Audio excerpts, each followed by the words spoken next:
Honolulu, an American charged with murder in Tonga in connection with his wife's death, has been released from prison in Hawaii after the U.S. State Department refused to extradite him because of concerns he would not have received a fair trial. Secretary of State Rex Tillerson exercised his discretion in denying the Kingdom of Tonga's request to extradite Dean Jay Fletcher for trial in the South Pacific archipelago nation, according to a letter to U.S. prosecutors from the State Department. A U.S. judge in Hawaii on Wednesday ordered Fletcher's immediate release from the Honolulu Federal Detention Center, where he had been held for nearly a year. Fletcher was indicted on murder and other charges in Tonga in the July 2016 death of his Canadian wife, Patricia Linney Carney. Earlier this year, a U.S. judge in Honolulu ruled that Fletcher could be extradited. But a letter Tuesday from the State Department expressed concern that Fletcher would have faced a death sentence or life in prison and that he would not have received a defense attorney for free. If he had been convicted and sentenced to death, Fletcher would have been hanged and would have been the first person executed in Tonga since 1981.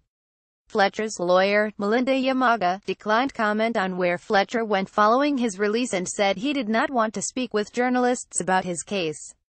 3 diving operators saw Fletcher assaulting his wife on a dinghy after she picked him up at a Tonga port, according to provisional arrest documents filed in federal court in Honolulu. Fletcher kept kicking and punching Carney as the couple arrived at another boat named the Sea. Tonga officials told U.S. prosecutors. One witness reported seeing Fletcher grab his wife's head while she was in the dinghy, slam his knee into her neck and punch her in the head, the document said. The next day, Fletcher went to police to report his wife had died when she slipped and fell downstairs on their yacht. Fletcher allegedly told an acquaintance that his wife had a nerve disease and had been drunk. The person reported seeing a blood-stained bedsheet in the dinghy, and another person said Fletcher dropped the sheet into the sea, the documents said. While in police custody, Fletcher asked the detective for permission to use the toilet, then ran out of a cell in a police station and was caught after a brief foot chase, authorities said. The records say officers could not catch him when he fled a police station cell again in September 2016 and was last seen sailing away in a boat. He traveled about 300 miles 480 kilometers north to American Samoa, where he was arrested. U.S. Marshals escorted him to Honolulu because American Samoa does not have a federal court.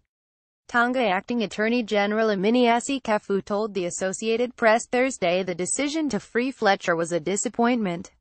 He said he told U.S. officials it would be very unlikely that the death penalty would have been imposed. No one in Tonga receives free legal representation, and the case against Fletcher was solid, he said. We have very strong circumstantial evidence, he said. The charges against Fletcher remain active, and the country could seek Fletcher's extradition if he travels to other countries, Kefu said. We believe he's committed a crime here in Tonga, and we won't stop until we're able to bring him to justice, he said.